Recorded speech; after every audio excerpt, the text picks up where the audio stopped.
अखंड भगवान नाम स्मरण कैसे होगा?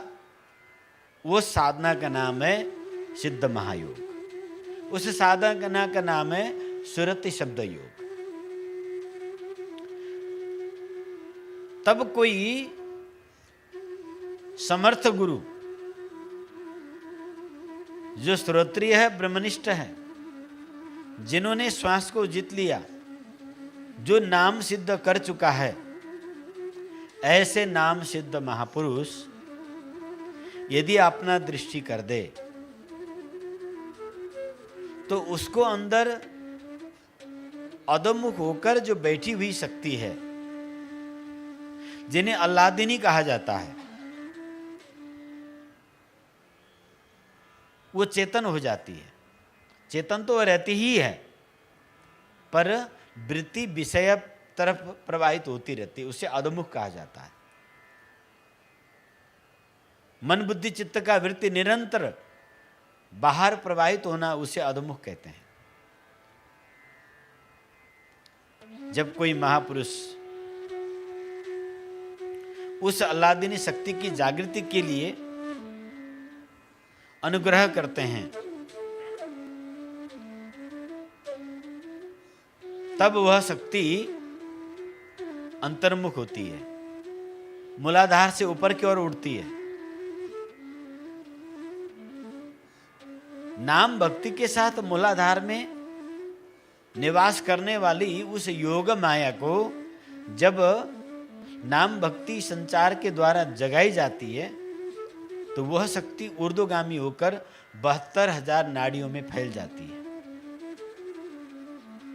पूरे 72,000 नाड़ी 72,000 माला बन जाता है। हाँ, जुगति बेदीपनी पोई हुई। हाँ, जुक्ति से वेदन करके पोना है महाराज जी। किसमें पोना है? 72,000 नाड़ियों में। किसको पोना है? उस राम नाम रूपी मणि को पोना, मतलब उन्नू। माला उन्हें जही, एक एक नाम को माला 72,000 नाड़ी में उन्नू। तो जुगति बेदीपनी पोई है, जुक्ति के द्वारा भेदन करके अंतः 72,000 नाड़ियों में उसको पोना है, यानी उन्नू पर्यो। और ये तुम्हारा बस का नहीं है, ये जब कृपा होती है तभी संभव है। ये जो साधना पद्धति है, ये गुरु की कृपा जब होती है तब वो सुप्त कुंडलिनी जागृत होती है। कुंडलिनी भी एक प्रकार के नहीं है, 24 प्रकार के हैं। भक्ति रूपा कुंडलिनी जागृति हो तो ही कल्याण है। हाँ, अन्य कुंडलिनी की कई मार्ग है। सुषुम्ना के मार्ग से जागृत होकर सहस्त्रार के और आगे बढ़े तो भक्ति आत्मयोग नाम के, भक्ति नाम की कुंडलिनी जागृत होगी। नहीं तो अन्य प्रकार की कुंडलिनी जागृत होगी तो या तो व्यक्ति रोगी हो गया, मर जाएगा, या पागल हो जाएगा, या कंपवात की बीमार लग जाएगा, या फिर अन्य सिद्धियों के चक्कर में पड़ जाएगा। त्रिकालदर्शी होगा, सिद्धि होगी, अनेक नाना प्रकार के सिद्धियों के जरिए वही भोग भोगने में लग जाएगी, उसकी परम गति नहीं होगी। वैष्णवी रीति से जब सभी साधन जुटाकर उस कुंडलिनी को जगा दिया जाता है, यानी उस भक्ति को जब जगा दिया जाता है, तो नाम संकीर्तन अपने आप होने लग जाता है। श्रीमद् भागवत महापुराण इस धरती में नारद जी ने अवतरित कराया। इसकी महात्म्य में कथा आती है, भक्ति महारानी ज्ञान और वैराग्य को लेकर वृंदावन में बड़े चिंतित होकर रो रही थी। वो तो 16 वर्षीय जवान थी माँ, ज्ञान और वैराग्य अति जीर्ण शीर्ण वृद्ध थे और बेहोश होके पड़े हुए थे लाश के तरह। बारंबार प्रबोधिताम, उस भक्ति महारानी प्रबोधित कर रही थी, ज्ञान और वैराग्य को उठाना चाह रही थी, पर ये उठ नहीं रहे थे। अपने बालकों को ये दुर्दशा देखकर बहुत दुखी हुई। तब वो आगे से दूर से नारद जी जा रहे थे।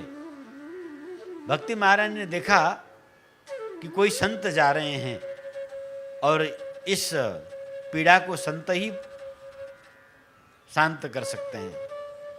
उन्होंने दूर से आवाज लगाया, भो भो साधु क्षणम तिष्ठ, भो भो साधु क्षणम तिष्ठ, मच्चिंतामपि व्यापय, भो भो साधु। ओ साधु, ओ साधु, रुक जाओ 2 मिनट, तनिक मेरे और देखो, मैं बड़ा चिंतित दुखी हूं, हे महात्मन हम पर कृपा करें। जब आर्त पुकार भक्ति महारानी को सुनाई दिया, दयालु संत मुड़ के गए, बोले देवी आप कौन हो, क्या हुआ है आपको?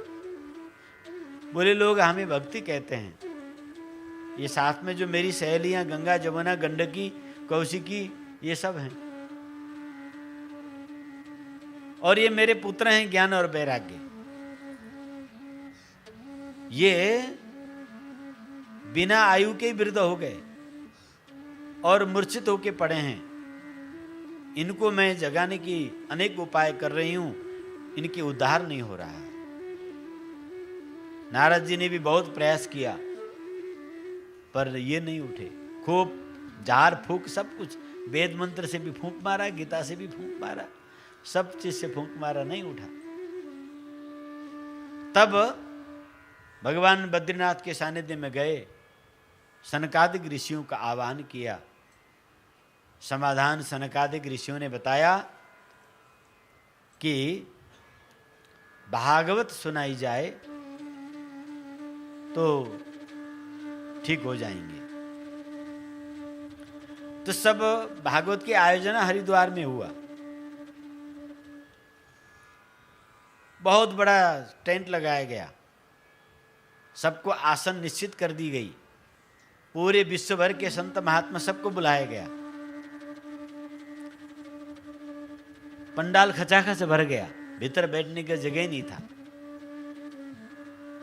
भक्ति दोनों वृद्ध पुत्रों को लेके मुश्किल से वहां पहुंची, पर भक्ति वहां पहुंचने से पूर्व सब ऋषि मुनि पत्थर की तरफ बैठे थे, सब समाधि में बैठे हुए थे। किसी में कोई रस नहीं था, सब उजड्ड थे। कोई जटाधारी थे, कोई रुंडमुंड थे, तरह तरह के संत थे, सब ब्रह्मज्ञानी थे, सब मौन चुप बैठे हैं। ज्ञानी है ना। ये पत्थर बैठा है कि इंसान बैठा है पता ही नहीं लग रहा था। सनकादिक ने विचार किया कि मैं ये गंगा जी के पत्थरों को सुनाने आ रहा हूं क्या कथा। सब तो ब्रह्मस्थ होके बैठे हैं, किसी में रस ही नहीं, सब निरस, उदास, तापसी, उदासी, बैरागी, ज्ञानी ध्यानी निर्माणी, सब। उस समाज में जब भक्ति महारानी पहुंची, पर वहां रहने की जगह ही नहीं था। कथा का यह सिलसिला है। भक्ति महारानी ने पूछा सनकादिक से, मैं कहां रहूं? सनकादिक ऋषियों ने प्रार्थना किया, माते आप इन सब ब्रह्मज्ञानियों के हृदय में बैठिए। बस जैसे ही आसन उन सब के हृदय में करने को आवाहन सनकादिक ऋषि ने किया, जो ध्यान मग्न होकर मूढ़ की तरह बैठे हुए ऋषि लोग थे, सब एकाएक थिरकने लग गए। उनके मुंह से एकाएक भगवान नाम उच्चारण होने लगा। श्री कृष्ण गोविंद हरे मुरारे, हे नाथ नारायण वासुदेव। श्री कृष्ण गोविंद हरे मुरारे, हे नाथ नारायण वासुदेव।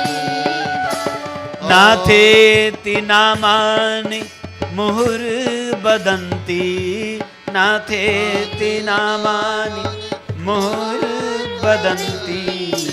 श्री कृष्ण गोविंद हरे मुरारे।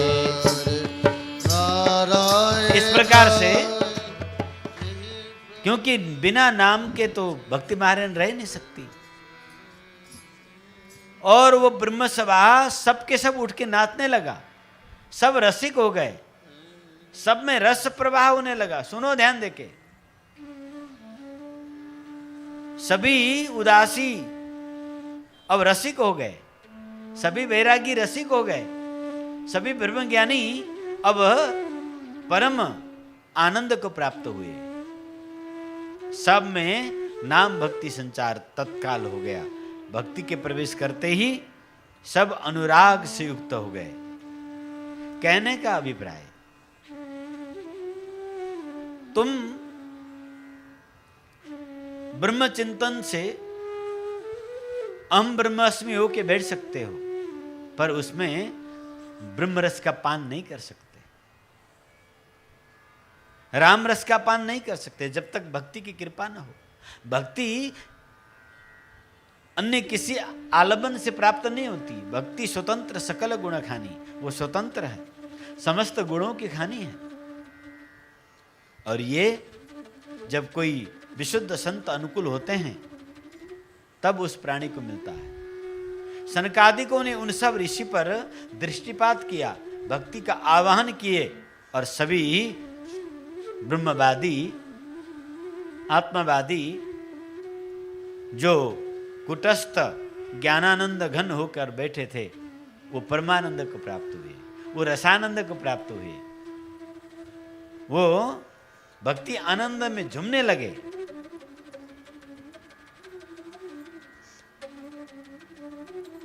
तो भक्ति कोई संत सत्पुरुष जब कृपा करते हैं तो चित्त में जैसे ही भक्ति जागृत होती है, तो भक्ति जागृत होते ही अनुराग युक्त प्रेम उत्पन्न होता है।